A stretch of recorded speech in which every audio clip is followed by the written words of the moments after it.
Alors, le législateur a souhaité en 2023 instaurer une majorité numérique. Mais la loi dite Marcangeli, d'ailleurs je salue l'initiative à l'époque de notre collègue, n'est jamais entrée en vigueur puisqu'elle renvoyait à l'adoption d'un décret qui n'a jamais été pris par le gouvernement à la suite des observations de la Commission européenne.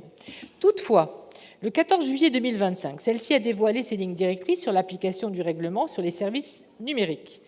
Il y est indiqué que le recours à un dispositif de vérification d'âge est approprié, je cite, « lorsque le droit national prescrit un âge minimum pour accéder à une plateforme en ligne ». Ainsi, elle a ouvert la possibilité pour chaque État membre de fixer un tel âge.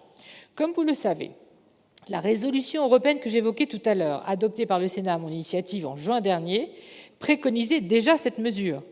Nous avons interrogé l'ARCOM et la CNIL au cours de nos travaux préparatoires et examiné depuis quelques jours toutes les options envisageables.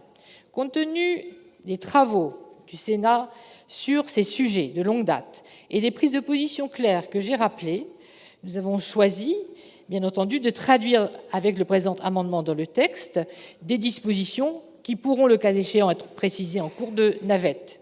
Il prévoit ainsi que les mineurs ayant entre 13 et 16 ans devront recueillir l'autorisation parentale pour leur inscription sur un réseau social. Il s'agit de responsabiliser les parents et de leur permettre d'engager un dialogue avec leur enfant sur leurs usages numériques. Une telle mesure sera, selon nous, plus efficace qu'une interdiction pure et simple.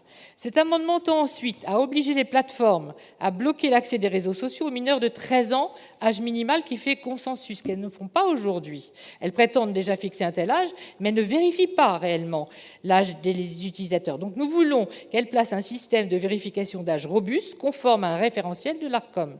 Je veux souligner d'ailleurs que cette proposition est conforme à la position exprimée le 26 novembre 2025, donc il y a un mois, par le Parlement européen, l'ensemble des groupes politiques d'ailleurs, dans son rapport d'initiative sur la protection des mineurs.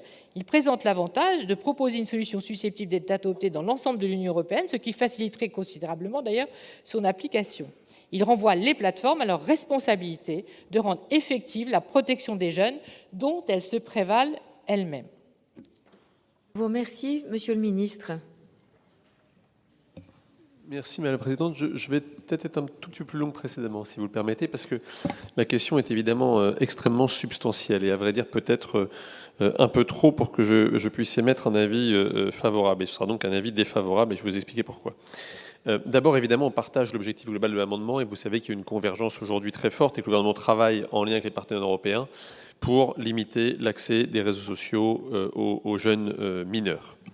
Mais il y a un certain nombre de difficultés. Alors, il y a une première difficulté qui est que le seuil de 13 ans nous paraît, en tout cas du côté du gouvernement, insuffisant pour en réalité protéger la santé physique et psychique des élèves. Enfin, des jeunes, je dis toujours des élèves parce que je pense par rapport à ma nature. On a un consensus aujourd'hui qui est en train de se construire, notamment au niveau européen, autour de 15 ou 16 ans, âge qui a été retenu, envisagé par plusieurs pays, je pense notamment récemment à l'Australie. En France, vous savez que cette limite de 15 ans est déjà reconnue par le RGPD, le Règlement général sur la protection des données, et par la loi informatique et liberté. Et dans le fond, il y a une cohérence en termes de consentement autonome autour de cet âge de 15 ans et qui ne nécessite pas forcément de redescendre, si je puis dire, même avec les précautions que vous avez prises, à l'âge de 13.